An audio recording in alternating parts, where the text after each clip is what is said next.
آپ کا ذہن بھی تھکا ہوا رہتا ہے اور بیگم جو ہے وہ بھی تھکی ہوئی رہتی ہیں؟ جی جی جی جی اچھا، تو میرے کوئی کام وغیرہ بھی نہیں ہے نا. آپ کیا کام کرتے ہیں؟ کچھ بھی نہیں، فارغ پڑا ہوں بس، کچھ بھی نہیں. وہ کام کرتا بھی ہوں تو نہیں ہوتا ہے پھر. اوکے، آپ نے فون بند کر دینا ہے اور آپ نے ٹیلی ویژن پہ سننی ہے بات. جی حضور، وہ کہتے ہیں نسیم بیگم ہے، وہ بھی بالکل تھکی رہتی ہیں، رپورٹیں ٹھیک آتی ہیں، تو یہ جو ہے ان سے بھی کوئی کام وام نہیں ہو رہا، تو ان پہ کوئی اثرات ہیں؟ کیا مسئلہ ہے؟ انہوں نے جو بات کی ہے نا کہ اصل بندہ ڈھونڈنا بہت مشکل ہے، یہ حقیقت ہے. تو بہتر یہ ہے کہ یہ کسی سے چیک کروائیں، یہ خود سے اپنی تشخیص کریں. طریقہ میں بتا دیتا ہوں. ایک گلاس پانی کا لیں، درود پاک پڑھیں، اس کے اوپر سورہ فاتحہ کو 7 مرتبہ پڑھیں، آیت الکرسی کو 7 مرتبہ پڑھیں، اور 1 مرتبہ سورہ مزمل کو پڑھیں، سورہ اخلاص کو 7 مرتبہ پڑھیں، 7 مرتبہ سورہ فلق اور سورہ ناس کو پڑھیں، اور پھر آخر میں درود پاک پڑھ دیں.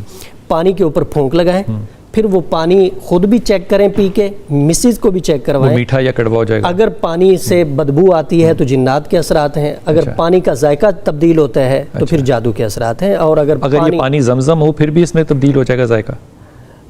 زمزم کی خاصیت ہے کہ نہ اس کا ذائقہ تبدیل ہوتا ہے اور نہ تو یہ پانی نلکے کا ہی ہوگا جو پانی گھر میں یوز استعمال کرتے ہیں. فلٹر کا لے لیں یا نیسلے کا لیں، کوئی سے بھی لے لیں، مطلب جو عام روٹین میں ہم یوز کرتے ہیں. ٹھیک ہے. پہلے اس کو پی کے چیک کریں گے کہ اس کا ذائقہ ٹھیک ہے، پھر اس کے بعد اس کو دم کر کے، دم کرنے کے بعد پھر اس کو چیک کیا جائے گا. اور اگر نہ اس کا ذائقہ تبدیل ہوتا ہے، نہ اس کی نہ اس سے بدبو آتی ہے، تو کچھ بھی نہیں ہے، پھر کچھ بھی نہیں ہے، پھر اپنا میڈیکل علاج کروایا جائے.